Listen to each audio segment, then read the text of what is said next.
Веселі, брати, часи настали, нове майбутнє дарує день. Чому ж на небі так мало сонця стало? Чому я далі пишу сумних пісень? Чому ж на небі так мало сонця стало? Чому я далі пишу сумних пісень? Веселі, брати, часи настали, наближаємось до мети. Чому ж тоді я шукаю іншу стежку? Чому я далі з ними не можу? Мене звати Катерина Самчук. Я, як говорять зараз скрізь мене представляють, вірна подруга Олександра Храпаченка, яка була більше 7 років разом з ним. Та його наречена. Я познайомилась з Сашею, коли мені було 17 років. Зараз мені 26.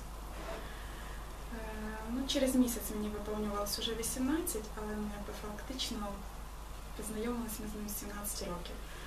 Я поступила на перший курс Рівненського державного гуманітарного університету на художньо-педагогічний факультет, на кафедру театральної режисури.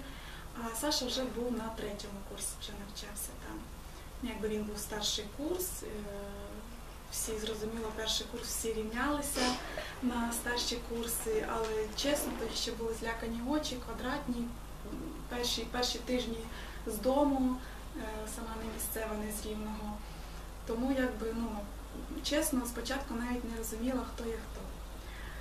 Але з 1 вересня, вже як потім було відомо, Саша так кинув на мене оком і так просто взяв мене так до себе, під свою якусь опіку, можливо, під своє крило. І все. З того часу ми з ним разом. Якщо рахувати роки, які ми з ним були разом, то це було 7 років і 5 місяців до Сашиного вбивства. Тобто це дуже великий шматок мого життя. І дуже багато було в мене разом з Сашою. Дуже хочу розказати трішечки про те, якою він був людиною, бо знала я його найкраще, мабуть, з усіх, з однієї сторони, якщо дати конкретно, тому що батьки вдома знали його одного, а найближчим він був зі мною, тому що ми були разом, на літо вже 2014 року ми планували весілля. І Саша був такою людиною, чесно, я більше не знаю таких. Настільки прямих, настільки відвертих, правдивих, справжніх. Навіть інколи друзі в якихось ситуаціях, не те слово, що ображалися, але дивувалися його прямоті, коли він говорив так, просто чітко, прямо те, що він подумав про дану ситуацію, що ця людина зробила, наприклад. Він ніколи поза спиною нічого не говорив нікому, нікого не обсуждав, не був якимсь пліткарем. Таке його не цікавило. Тільки справжність, тільки відкритість, відвертість, така відкрита, щира душа і тільки з такими справедливими якимись принципами в житті. Сашу завжди обурювало, якщо його оточувала якась неправда, якщо була якась несправедливість біля нього. У Саші були тільки справжні вірні друзі.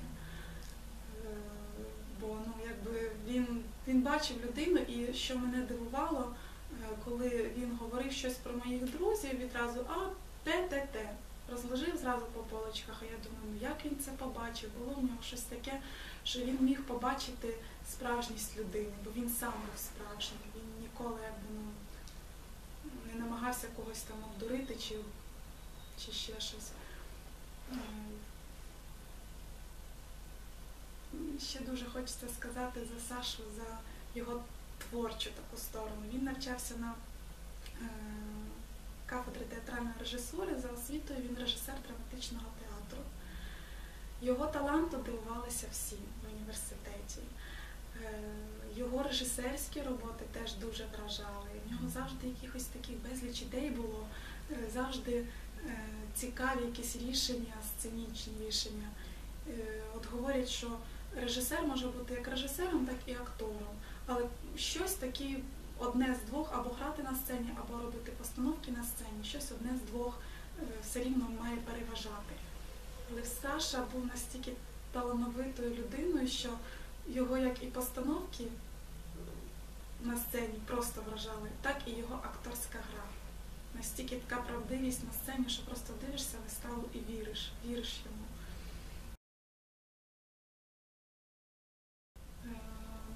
На кафедрі він не був відмінником. Навіть більше скажу, він постійно бігав з бігунками, з перездачею. Він на загальні такі пари, якісь заняття, він з'являвся тільки в день екзамену або заліку. Так якось склалося, він поставив собі таку перевагу, що найголовніше в навчанні у нього буде режисура, акторська майстерність, сценічна мова, пластика, такі профілюючі предмети. Тому якось так йому це вдавалося вчитись, викручуватись. Він завжди вмів підійти до викладача з якоюсь вмілою фразою і здавав сесію, перездавав, але вчився. В цьому теж полягав його талант, бо чесно, так ніхто не вмів, як він. Щодо наших стосунків, то теж Саша був багато хто мене запитує, чи був Саша романтиком, чи дарував він тобі квіти, бо на показ у нас ніколи нічого не було. Особисті стосунки, на то вони особисті, щоб не розголошувати це і не присолюдно показувати це. Ми були сторонники того всього, але можу сказати, що Саша надзвичайно ніжний і такий, він вмів і любив робити сюрпризи і дивувати. Такі як от він зранку їде на роботу в Київ, в мене день народження, ні, маршрутка, ми навіть не побачимось, вже приїду до тебе, привітаю, добре. Я собі так налаштовуюсь на це, потім з самого ранку, в 6 ранку дзвінок, відкривай двері. Я відкриваю двері, а він з таким букетом троянд. І таких сюрпризів було безліч просто. Це такі незаплановані візити, якісь такі сюрпризи, подарунки. І з цієї сторони Сашу ніхто не знав таким, яким він був зі мною.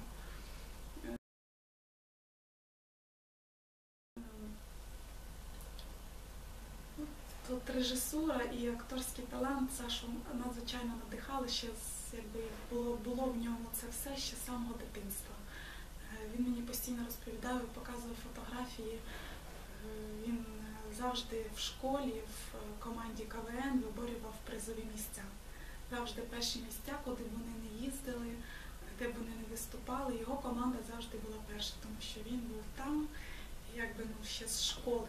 Цей талант в нього зародився, і в нього не було сумнівів, куди поступати, яку професію обрати.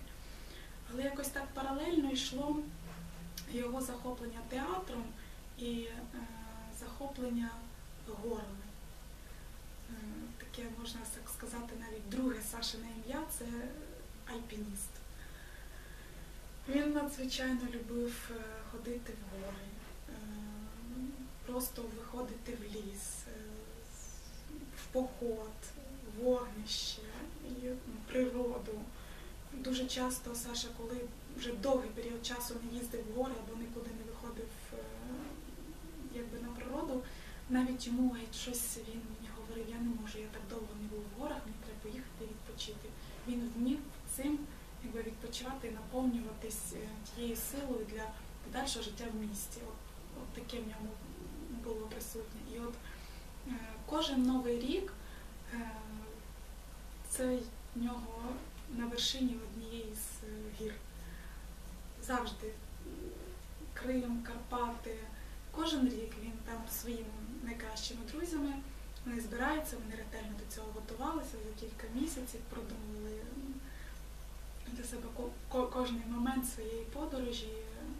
І новорічна ніч це завжди було на вершині якоїсь гори. Дуже сильно любив Саша гори і висоту, і його це ніколи не лякало. Він якось навіть і прагнув до цього. Навіть і свою роботу він поєднав з альпінізмом. Він займався промисловим альпінізмом, утепляв будинки, фарбував фасади на висотні роботи. І від цього він і отримав і задоволення, і матеріальне, і таке духовне. Тому дуже часто їздив в Київ на об'єкти різні. Якщо були якісь замовлення, спорядження і все він мав. Такого плану він пішов працювати після закінчення університету. Ніде по театральних напрямках не продовжив свою діяльність, зате ніколи не залишав відвідування театру, театральних студій, якихось аматорських гуртків, відвідування вистав, завжди цікавився театральною творчістю. Їздив дуже часто в Коломиївський театр до своїх друзів, товаришів, які там працюють акторами. І там і жив по кілька тижнів. Воно паралельно, гори і театр, воно йшло, навіть і перепліталося, бо друзі, які теж закінчили театральну кафедру нашу в РДГУ, і потім вже ж працювали в театрах, вони разом з ним ходили в походи в гори, якось їх це об'єднувало.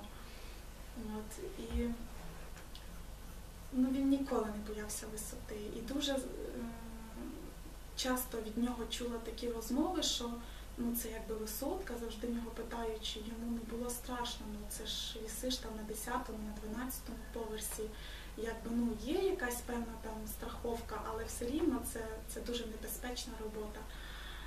Але він говорив завжди, що не лякало його це. Навпаки, якось від цієї роботи він і отримав якесь таке задоволення в плані якогось такого отримання адреналіну чи щось типу такого. І колись він реставрував церкву, не пам'ятаю, де це було, теж було в нього замовлення, він з хлопцями, з альпіністами своїми промисловими реставрував церкву. І от там прозвучала така фраза, яку ми згадали вже потім після Сашиної загибелі. Він там одному із своїх товаришів сказав, реально трошки є той страх, що можеш впасти, обірватися і страховка не врятує, але чесно, було б якось трішки не по собі так загинути. Хотілося б загинути в житті так, щоб потім за свою смерть і не соромно було. Була така фраза, і нам її друзі згадали, і обсуждаючи те все, що з ним сталося. І, не знаю, можливо, зараз ми вже так звертаємо на це увагу, але то якась така пророча фраза. І взагалі Саша як творча натура був дуже такий одночасно і чуттєвий до всього, але разом з тим такий сильний, настільки мужній. Я навіть не знаю, як це могло поєднатися в ньому. Бо як тільки починався Майдан, ще Саша був на роботі в листопаді місяці, ще тільки були концерти, сцена, співи. Він просто зустрівся на Майдані з друзями своїми. І їм таку фразу кинув в обличчя, що ви тут стоїте всі, махаєте фонариком в Руслані? Це що? Це Майдан? Так, це добре, що люди зібралися, але це тільки початок. Як тут стріляти будуть, я тут перший буду. Тоді друзі настільки образились на нього, сказали, та що ти таке говориш, стріляти? Яке стріляти? Ніхто, абсолютно ніхто не підтримав його в ту секунду. І він розвернувся і пішов з Майдану. Він не підтримував такої боротьби за краще майбутнє нашої країни.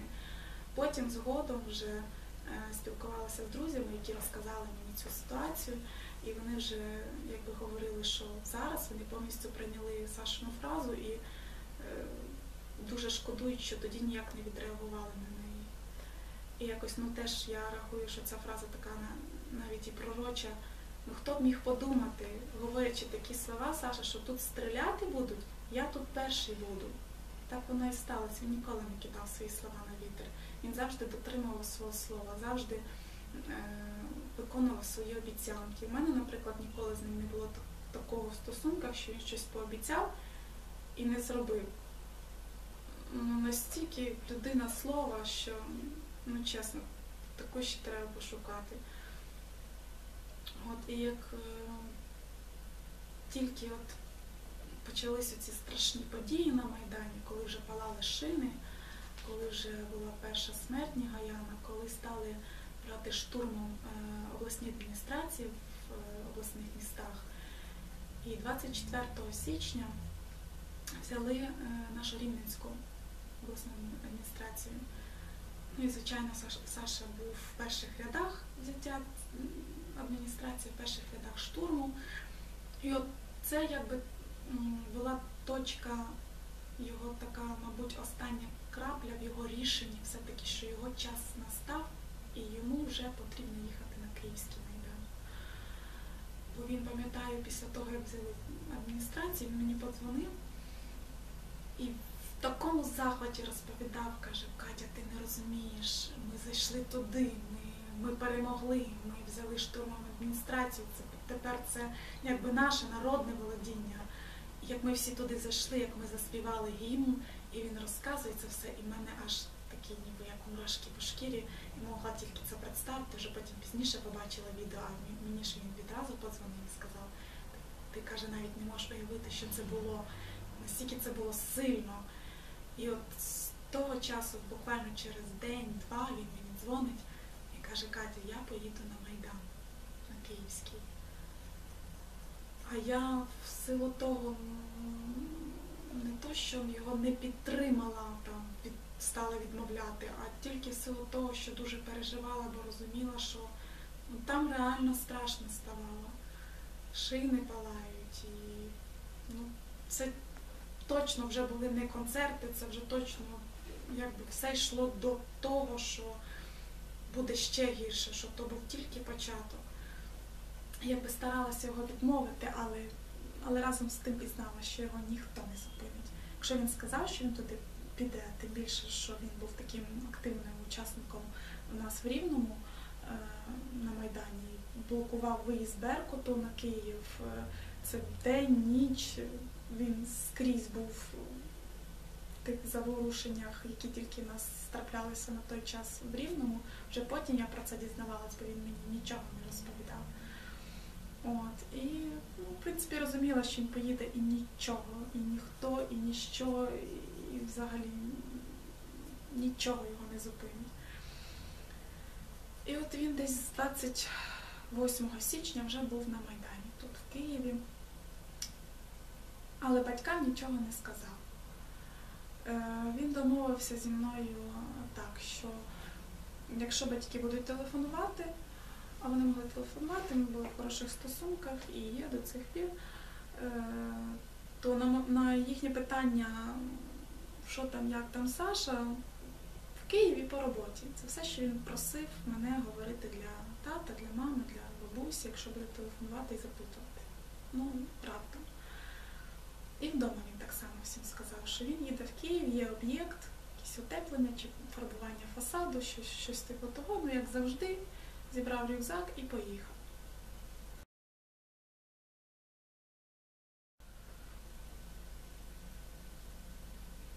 Потім вже він телефонував і говорив, що в перший день він зустрівся з хлопцями з Волині, де ми організували свою сотню, назвали її Волинська Січ. Теж в голосі було стільки захвату, стільки радості того, що він там, що він на своєму місці, що він там, де він хоче, і він робить те, що він хоче. І якби непохитно вірив в те, що вони зможуть, що вони переможуть, що складеться тільки все так, як вони хочуть і за що вони там борються. І якби розповідав він мені мінімум, все, що відбувалося з ним там на Майдані. Зараз аргументуючи це тим, що не можу розмовляти. Або немає часу, або справді не може, бо можливо якась там прослушка там, чи ще щось. Потім приїду і розкажу. Ну, добре, я фактично абсолютно нічого не знала. Вже потім, якби друзі і його побратими з сотні вже потім нам розповідали, що він там робив, як він там робив, що він був там, як говорять, генератор ідей, абсолютно всього, безліч цінних порад, і все, навіть я і подумати того не могла, хоча здогадувалася, що він там, якби не остання людина в сотні. І коли Саша захворів і приїхав додому на кілька днів, потім знов повернувся на Майдан, якби, він вже приїхав, і вдома він мені вже трішки розказав, чим він там займається, як в них там справи. Я завжди переживала, що чи не мерзне, чи поїв, там, такі елементарні якісь, бо чесно не уявляла всієї картини жаху. Те, що ми дивилися в ті дні по новинах, по телевізору, те, що я читала в інтернеті новини, я розуміла, що те все не передає всієї картини жаху. Я хотіла почути від нього щось таке справжнє, щось реальне, те, що нам не покажуть, можливо, там, чи ще щось. Але, знову ж таки, він мені розповідав зараз, знаючи те, що там було, і те, що він, порівнюючи з тим, що він мені ще тоді розповідав, будучи на Майдані, це, не знаю, це крапля в морі. Те, що я знала тоді, і те, що я знаю зараз. Мабуть, таким чином він хотів якби оградити мене від когось зайвого переживання, там, чи взагалі ж не хотів посвящати мене в ці справи, щоб я більшість цього всього не знала. Те, що подається інформація загальна, щоб я отримувала все. І дуже, дуже важко було 20 лютого, коли Сашу вбили, сповістити батькам. Бо батьки не знали взагалі, що він на Майдані. Батьків одна думка, він на роботі, він в Києві. А ще 19 лютого тато Саші подзвонив до нього і, якби там, що там, як там, немає часу розмовляти, зайнятий. Він задав йому одне питання: ти хоч не на Майдані? Бо справді тоді таке робилося, то були найстрашніші дні з 18 лютого. І Сашина фраза: ай, тато, де я, а де Майдан? Ніби він десь далеко працює, а Майдан же ж в центрі. І де я, а де Майдан? Ніби запевнив ще раз батьків, що він не там. І от коли він останній раз приїхав 15 лютого, 15-16 лютого він був в Рівному, і всі, що розмови були, все, що ми говорили при зустрічах, це був тільки Майдан.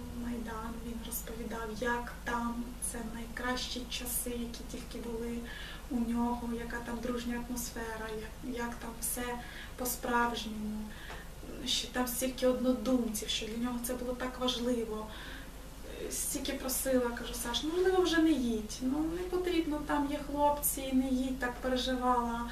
І він теж мені говорить таку фразу, каже: Кать, я не зможу сидіти просто вдома, коли в країні таке робиться. Не зможу, каже. Як ти собі це уявляєш? Я сиджу в кімнаті вдома, або десь там працюю, щось комусь допомагаю вдома, там, чи в селі для бабусі, а в країні таке робиться. Ні. Осторонь я не буду, я буду там. І ще він так говорив, що 18-го я маю однозначно бути там, і навіть це не обговорюється. І я буду там, я буду на Майдані разом з своїми побратимами. І їхав він 17-го, в понеділок, 17 лютого, він їхав останній раз в Київ на час дня, на маршруткою. Дуже добре запам'ятала, бо він ще тішився тим, що подзвонив мені, сказав, що виїхав, а тоді ж якось там домовлялися і надавали безкоштовний навіть проїзд в Київ для тих, хто їде на Майдан.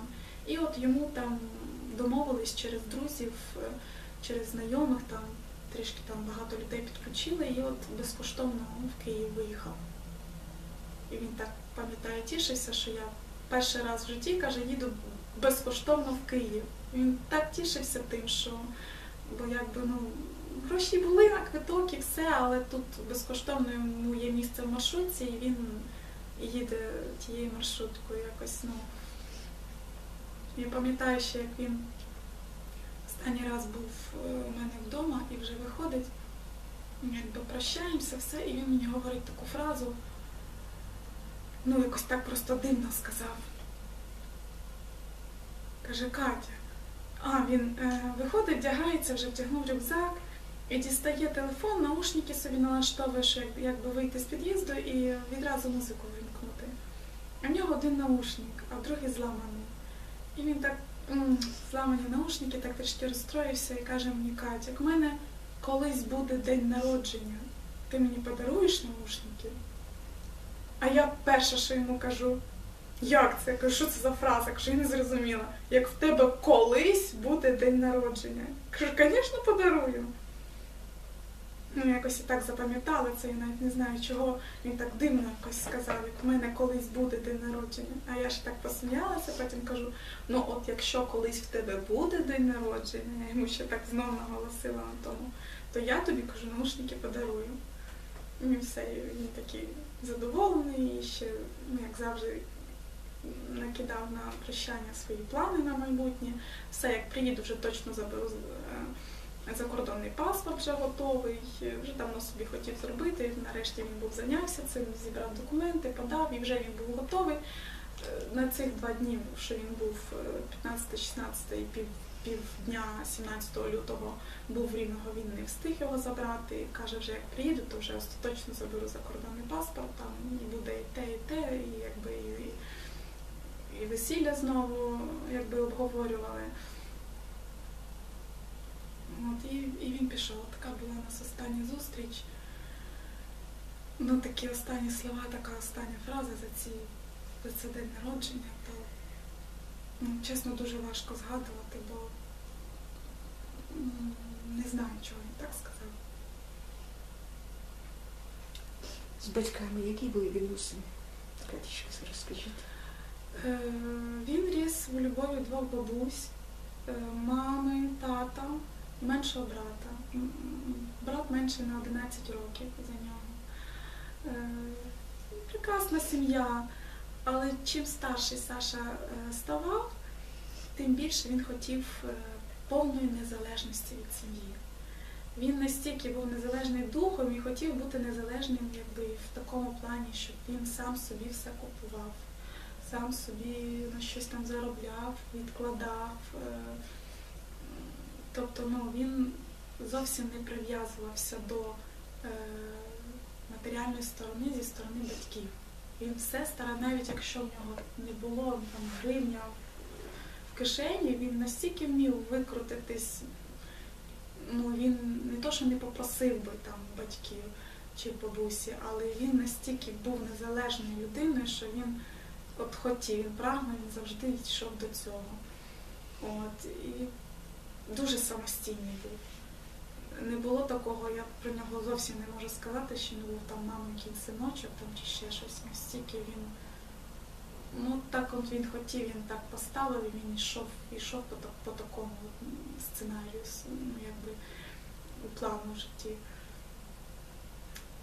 Найбільше від нього я чула якби теплоти та доброти і якби такої віддачі, це про його бабусю. Це прекрасна бабуся, я з нею зараз в дуже хороших стосунках.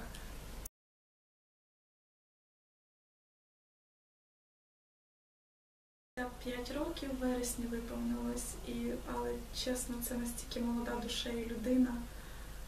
Вона просто, я теж про неї можу говорити дуже багато. Я їй дуже вдячна, бо в неї є чому повчитися. Коли сповіщали ту страшну таку новину про те, що Сашу вбили на Майдані, найважче, найгірше було всім сповістити бабусю, яка живе разом з ними в квартирі. Живе зараз. Це, я пам'ятаю, ми всі зібралися: тато, мама, хрещена мама Сашина, тітка, двоюрідна бабуся. Всі з'їхались під під'їзд Сашин. Я з сестрою була, і ми просто стояли, і ми не знали, як зайти. Як зайти, і вже всі знали, вже всіх обдзвонили, вже пройшло більше години, навіть більше 2 годин, як нам це все сповістили, і ми якби в такому, звичайно, шоковому стані, але ми розуміли, що треба сказати, це було найважче. Я навіть, чесно, я навіть не хочу згадувати той момент. Вже потім, що хочу сказати за бабусю,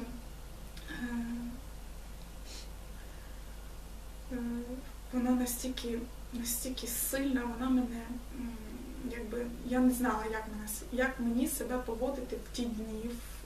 Я не знала, що мені робиться. Настільки важко. Важко сказати, важко це нічого не сказати, як тоді було. Та і зараз не легше, але якби час іде, і воно вкладається хоча б в голові якось по поличках, і більше розуміння приходить. І як бабуся до мене звернулася, каже: Кать, ти думаєш,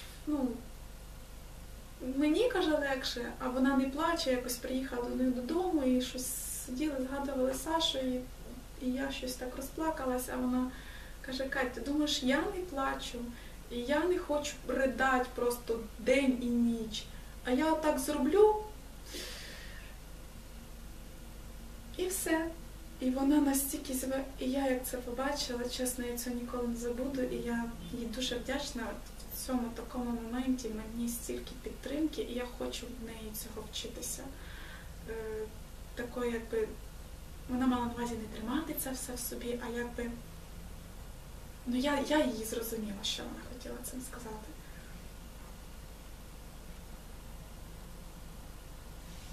Вона, чесно, про бабусю можу говорити просто без перестанку, бо вона дуже любила, це її був перший внук, якби самий любимий, і зараз дуже часто згадує, як приїжджаю до неї, що як родився Денис, брат менший Сашин, то Саша весь час бігав до бабусі і казав: а правда, я все рівно перший її любимий внучок? Бабуся: правда, правда.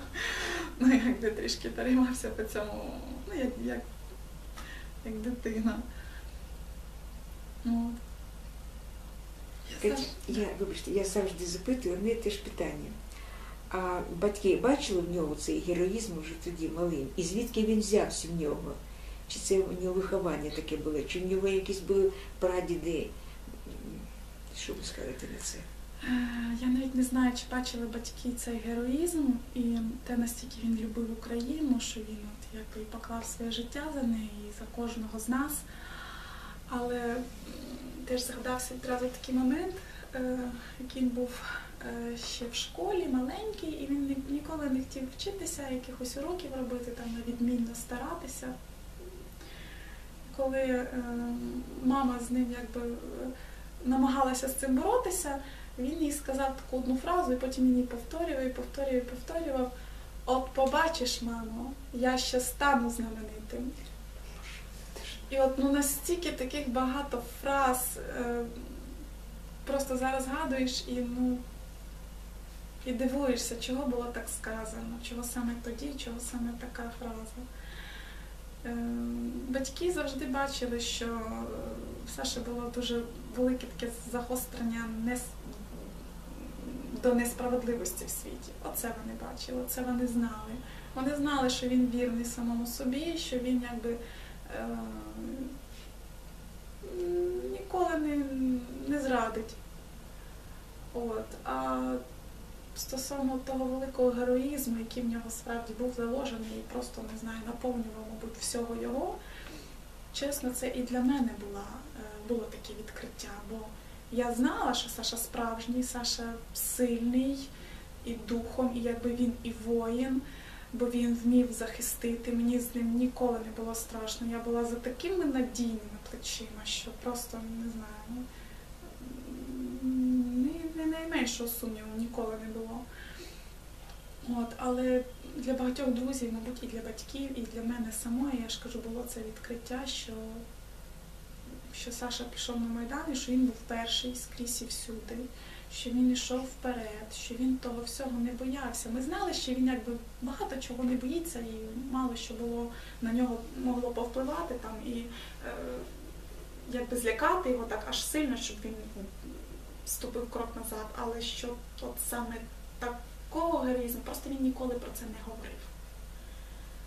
Саша ніколи ні про що не говорив, якщо, а навіщо говорити, якщо можна це довести своїми вчинками, діями.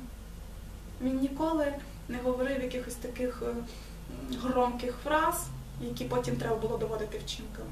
У нього був це один вчинок, якась одна така подія в йому житті, яка доводила все. Менше слів, більше діла. От так от Саша було. Через що якби він не кричав за свій героїзм і не бив себе в груди, і не кричав, як сильно він любить Україну. Він її любив по-справжньому, тому він про це мовчав. І того так сталося, бо, я пам'ятаю, як навіть намагалася з ним сперечатися тоді, коли він казав, що ми віримо, що ми все-таки здолаємо цю владу, і що ми будемо до кінця, і ми переможемо, і буде життя краще. І не найменшого сумніву, настільки віра така була в це все. І я навіть йому тоді казала, кажу, Саш, все рівно, кажу, я теж, вірю, що ви переможете, що, бо по-іншому бути не може, і не хотілося ні в що таке гірше вірити, але кажу, Саша, це ж не буде за рік, за два. Каже, я знаю. Не ми, каже, а наші покоління потім будуть жити в нормальній державі, де, каже, кожного будуть поважати, будуть рахуватися з ним. Якби він свідомо, він знав, що якби от вони сьогодні перемогли, там через 2 тижні прекрасне життя за те, яке всі зараз і до цих пір борються. Він знав, що такого не буде.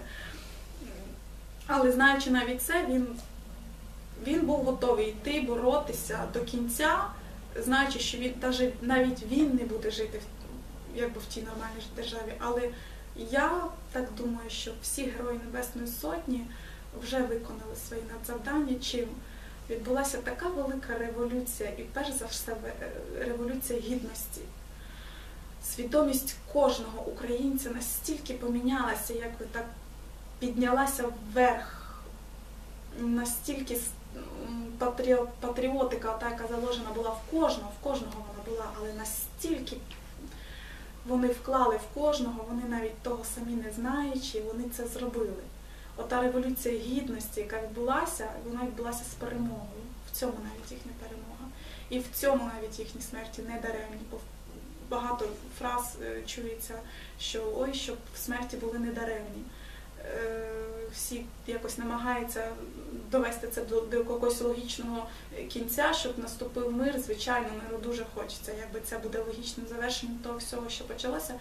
Але для мене особисто оця революція гідності, яка відбулася в кожного з нас, це вже є та перемога, за яку вони почали боротися, яку почала Небесна Сотня, яка не побоялася і вийшла хто з дерев'яною палицею, хто з лідорубом в руках, як наш Саша, хто просто з щитом, хто взагалі без нічого в пластмасовій касті вийшов і не побоявся тих снайперів, які їх боялися, маючи справжні гвинтівки і справжні набої.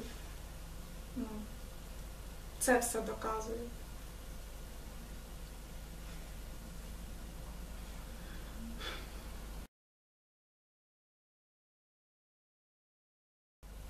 Чим ви займаєтесь зразу?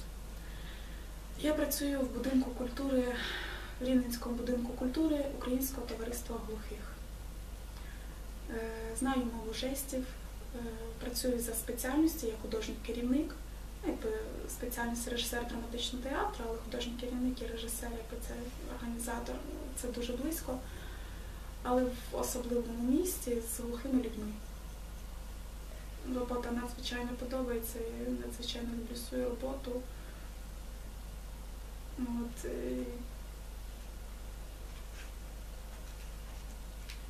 можна багато розповісти про мою роботу, бо це справді дуже особлива робота, але я просто в захваті, що я працюю за професією. Бо це якийсь такий позитив такий від роботи.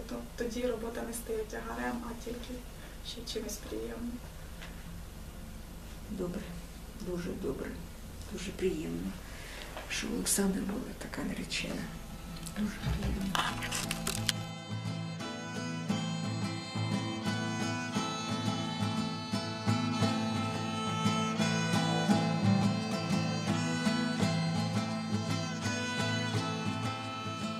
І тихо-тихо навколо стало, кудись поділися голоси. Часи веселі настали, нас лишилось так мало, ну їх брати такі часи. Часи веселі настали, нас лишилось так мало.